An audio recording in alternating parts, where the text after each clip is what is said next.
हाँ, तो स्टूडेंट्स ये ज़रा गौर कीजिएगा, आपका रेक्टिफायर डिटेक्टर है डीमॉड्यूलेशन के लिए जिसका इस्तेमाल किया जाता है। देखो वो कह रहा है कि इफ़ एम्पलीट्यूड मॉड्यूलेशन सिग्नल, यानी कि जो एम्पलीट्यूड मॉड्यूलेशन करने के बाद जो हमारे पास सिग्नल होता है, अगर हम उसको अप्लाई करते हैं एक ऐसे सर्किट में जहाँ पे डायोड और रेजिस्टिव सर्किट है, यानी कि इन दोनों का कॉम्बिनेशन है, तो हमारे पास क्या होता है, नेगेटिव साइकिल जो है बच्चों वो रिमूव हो जाता है। ठीक है, सिग्नल का नेगेटिव साइकिल खत्म हो जाता है, क्योंकि आप सभी जानते हो बच्चों, जो डायोड होगा वो क्या करेगा, जब पॉजिटिव साइकिल आएगा वो कंडक्शन शुरू कर देगा और सिग्नल को आगे जाने देगा। तो सिर्फ पॉजिटिव साइकिल आएगा, और जब नेगेटिव साइकिल आएगा तो जो डायोड है वो कंडक्शन छोड़ देगा, जिससे क्या होगा, हमारा जो सिग्नल है बच्चों, वो नेगेटिव साइड वाला सिग्नल कंडक्ट नहीं कर पाएगा। ठीक है, उसके बाद आगे देखें वो क्या कहते हैं, hence the output cycle becomes only positive cycle of input. ठीक है, तो यानी ये इतना मतलब कि प्रोसेस करने के बाद जो हमारे पास आउटपुट आएगी वो होगी सिर्फ पॉजिटिव साइकिल होगी इनपुट की। अब मैं आपको इसका सर्किट इतने का अगर ड्रा करके दिखाऊं, ये देखें, ये मेन सिग्नल था हमारा। ठीक है, जब हमने ये काम किया, जिसको वो कह रहा है कि आपने एम्पलीट्यूड मॉड्यूलेशन सिग्नल, ये आपका एम्पलीट्यूड मॉड्यूलेशन सिग्नल है। ठीक है, जब आपने क्या किया, इसके ऊपर अप्लाई किया, यानी कि सिग्नल को अप्लाई किया, यानी कि किसकी इनपुट बना के दिया as a diode resistive circuit की, तो आपको ये सिग्नल मिला आउटपुट के तौर पे। अब मैं आपको इसका इतना सर्किट ड्रा करके दिखाता हूँ। वैसे तो मुझे आगे मूव करना चाहिए, लेकिन आपके लिए चले इतना ड्रा करते हैं। ये देखें, एक आपका यहाँ पे डायोड लगा हुआ है। ठीक है, यहीं पे हम चलें इसकी शक्ल ड्रा कर देंगे। ये नीचे रेजिस्टर लगा हुआ है और ये कुछ इस तरह से है। ठीक है जी, मैं चाहूँ तो यहाँ पे वो इस तरह से बॉडी भी ड्रा कर सकता हूँ, यानी कि एक वोल्टेज सोर्स की। ये आपका बच्चों वो वोल्टेज सोर्स, यानी कि आपके एम्पलीट्यूड मॉड्यूलेशन का सिग्नल आ रहा है, इसको हम वोल्टेज सोर्स की तरह मेंशन करते होते हैं, A plus M of T whole, कुछ इस तरह से। ठीक है बच्चों, और साथ में आ गया काज ओमेगा सी टी। अब देखो होता क्या है, जब मतलब कि ये इतना काम हम करते हैं, तो बच्चों देखो इतना करने के बाद जो आपके पास आउटपुट आने वाली है ना, यहाँ पे जो आउटपुट निकलेगी यहाँ पे करके, वो होगी आपकी ये आउटपुट। ठीक है, देखो इसमें आपका नेगेटिव साइकिल नहीं रहा। ठीक है, ये रह गई है सिर्फ ए plus M of T pi. ये जो आपको नज़र आ रहा है सिग्नल, ये वो बता रहा है। ठीक है, ये वो सिग्नल है।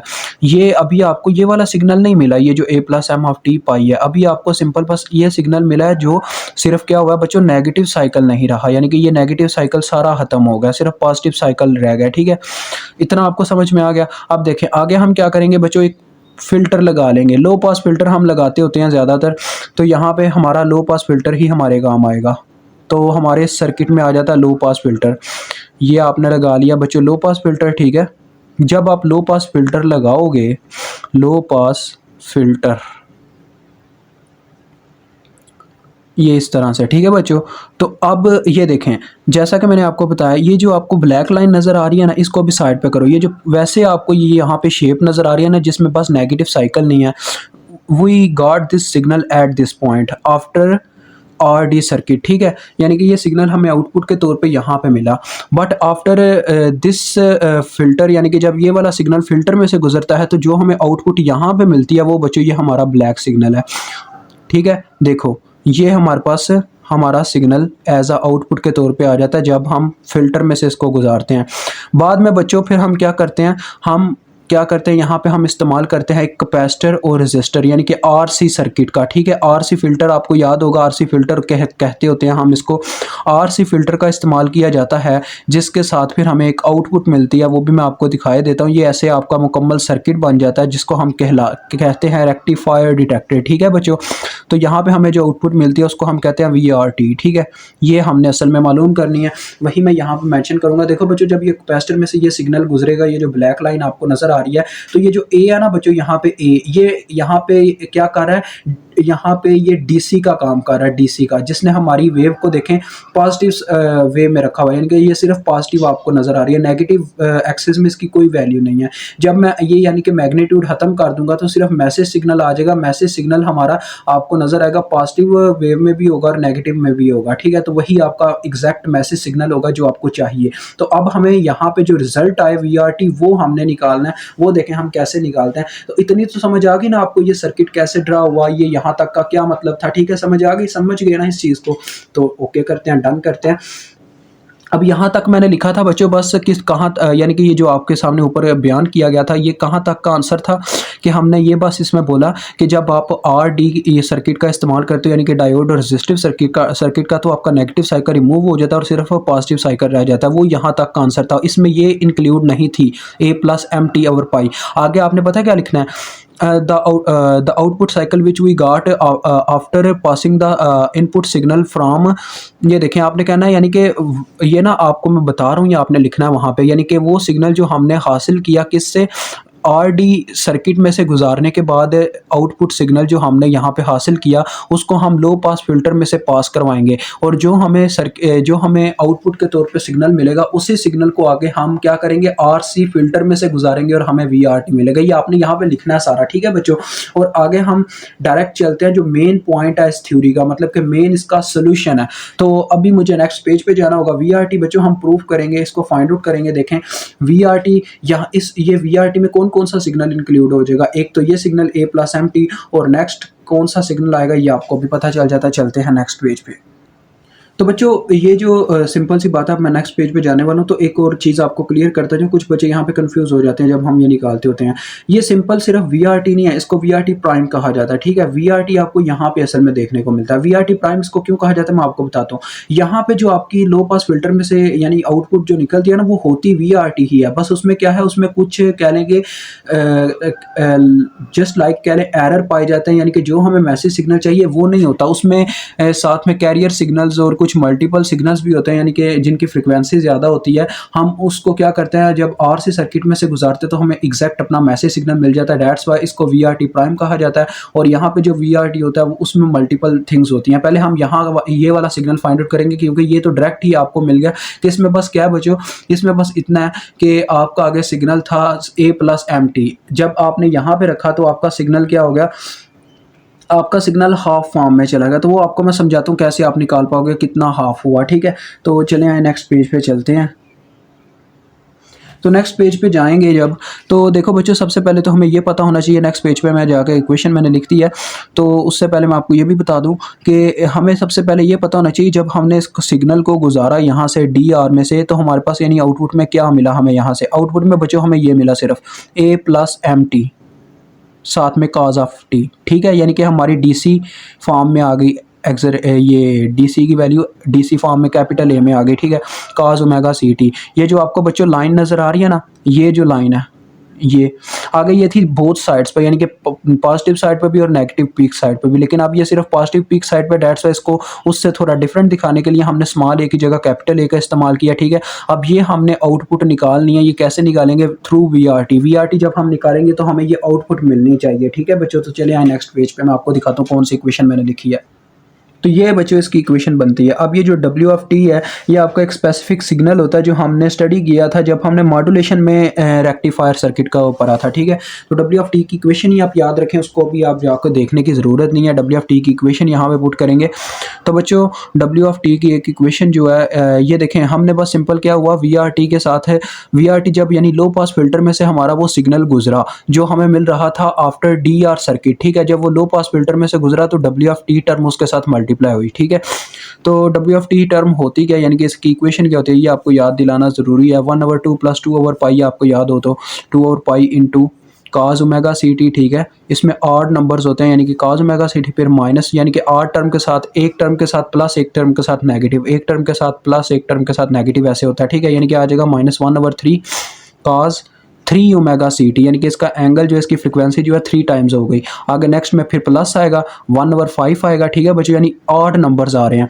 फिर cos 5 ओमेगा सी टी, फिर आगे माइनस आएगा यानी कि 7 वाली के साथ माइनस आएगा 1/7, वो लिखने की ज़रूरत नहीं है, या ऐसे ही सो ऑन चलता रहता है, इस वजह से हम इसको यहाँ पे सो ऑन से मेंशन कर देते हैं, ठीक है। अब जब यहाँ पे हम पुट करते हैं बच्चों तो देखो हमारे पास क्या आएगा, V R T is equal to A plus M of T, ऐसे लिख लें cos ओमेगा सी टी, ठीक है, इंटू 1/2 + 2/पाई into cos omega C T. बच्चों यार ये सारा आपने इसके अंदर लिख लेना है, जहाँ तक वैसे हमारे काम आता है मैं सिर्फ वहीं तक अभी लिख रहा हूँ, क्योंकि यार मेरे पास यहाँ पे स्पेस कम पड़ जानी है, ज़्यादा सारा लिखने बैठ गया तो ये ज़्यादातर आप यहीं तक मल्टीप्लाई करवाते हो। आगे वाली फ्रिक्वेंसीज जो है ना वो होती ज़रूर है, लेकिन उनके जब हम फिल्टर में से गुजारेंगे ना, आर सी फिल्टर में से, आर सी फिल्टर की अब बात कर रहा हूँ, अब मैं लो पास फिल्टर की बात नहीं कर रहा, जब वो हमें आउटपुट में इसकी मिल जाएगी तो आर सी फिल्टर में से गुजारेंगे तो नेक्स्ट सारी वैल्यूज़ जो हैं वो ख़त्म हो जाती होती हैं। डेट्स उनको मैं यहाँ पे नहीं लिख रहा,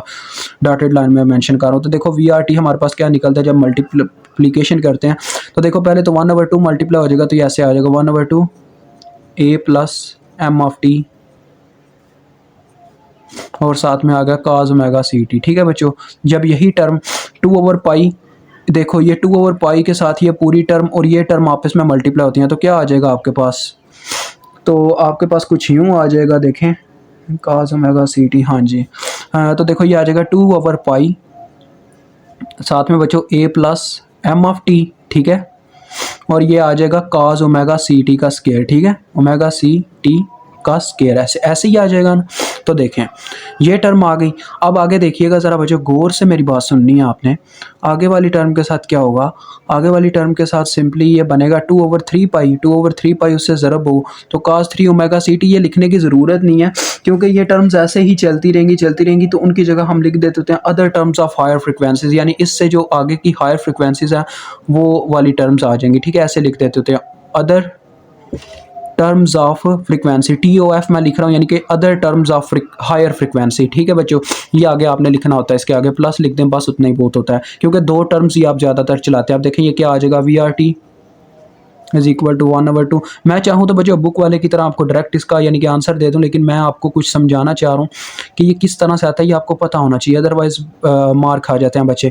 तो देखो बच्चों 2 काज ओमेगा स्क्वायर टी ये बन रहा है ना, तो ये आपने इक्वेशन पढ़ी होगी मैथमेटिक्स में, अदरवाइज मैं आपको याद करनी पड़ेगी कि cos 2 अल्फ़ा बराबर होता है बच्चों sine cos square alpha minus sine alpha के। उसी इक्वेशन को हल करते हुए हमारे पास ये भी इक्वेशन बनती होती है 2 cos स्क्वायर अल्फ़ा -1, ये इक्वेशन बनती होती है। ठीक है, अगर इसी इक्वेशन का इस्तेमाल करें हम तो यहाँ पे देखा जाए 2 cos स्क्वायर अल्फ़ा तो बन गया, ठीक है, तो जब ये -1 दूसरी जानिब जाएगा तो देखो ज़रा ये टर्म आती है ना, अब यहाँ पे इसका मतलब 1 उधर जाके प्लस होता है, यानी हम 2 cos स्क्वायर अल्फ़ा की जगह पुट कर सकते हैं 1 + cos 2 अल्फ़ा। अब ज़रा इस पे ना गौर कीजिएगा, इसका क्या बन जाएगा, यहीं पे ऊपर ही 1/पाई इंटू, यार ये जो पूरा मैसेज सिग्नल है इसको बच्चों मैं यार अभी के लिए ना M' से मेंशन कर रहा हूँ, ठीक है, M' कह लो, ठीक है।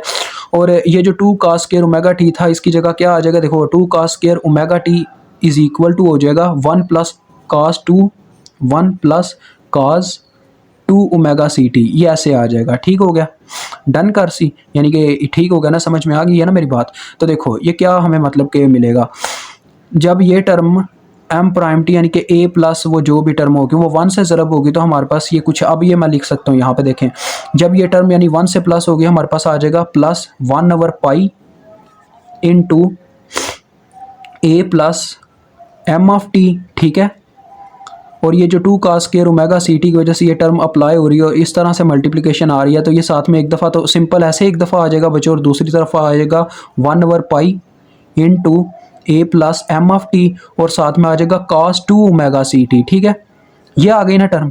आप देखें cos 2 ओमेगा सी टी आ गया, प्लस आगे वो other terms of higher frequency, ठीक है, ये आगे आपने लिखना है। तो देखो बच्चों अब ज़रा आपने गौर करना है VR(t), इस इक्वेशन को थोड़ा हम सेटिस्फाइड मीन्स के इसको थोड़ा अरेंज करके लिखें तो सबसे पहले नंबर पे आ जाएगा 1/पाई इंटू A प्लस M(t). अब बाकी की जितनी भी देखो टर्म्स हैं ये भी यानी कि जिन जिन के साथ काज है, यानी कि कैरियर फंक्शन है, कैरियर ये कैरियर फंक्शन था काज ओमेगा सी टी, जिन जिन के साथ कैरियर है वो सारी हमारे लिए other terms of higher power हैं, तो इन सब को हम क्या करेंगे उसी में लिख देंगे, यानी कि इसकी जगह अब आ जाएगा other terms of higher frequency, ये आपके पास आ जाएगा VR(t) ऑफ हायर फ्रिक्वेंसी। ये आपके बुक वाले ने भी यही लिखा होगा, आप चेक कर सकते हो, ठीक है। यानी कि जिनके साथ कॉस का फंक्शन है वो अदर टर्म्स ऑफ फ्रिक्वेंसी बन गई। बाकी जो कांस्टेंट की टर्म आई वही हमारा मैसेज है जो हमें फ़िल्टर में से गुजारने के बाद मिलता है, क्योंकि लो पास फ़िल्टर ने बच्चों सबसे लोवेस्ट फ्रिक्वेंसी को बाहर निकालना था, ठीक है। बाकी सबको रिजेक्ट कर देना था, यानी कि सुप्रेस्ड कर देना था। सुप्रेस्ड का यही मतलब होता है, यानी कि उनको आगे गुजरने नहीं देता, वो वहीं पर उनको स्टॉप करवा देता है, ठीक है।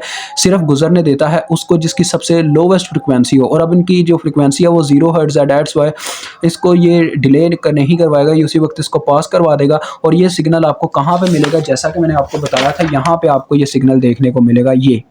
अब जब सी आर में से हम इसको गुजारते हैं फिर क्या होता है, देखो A plus M of T over pi. ये बस बच्चों प्रूफ इतना ही था आपका, यानी ये जो मैथमेटिकल एक्सप्रेशन आपने लिखनी थी वो यहीं तक की है, ठीक है। इसके आगे आपने लिखना है ये कि after passing from RC filter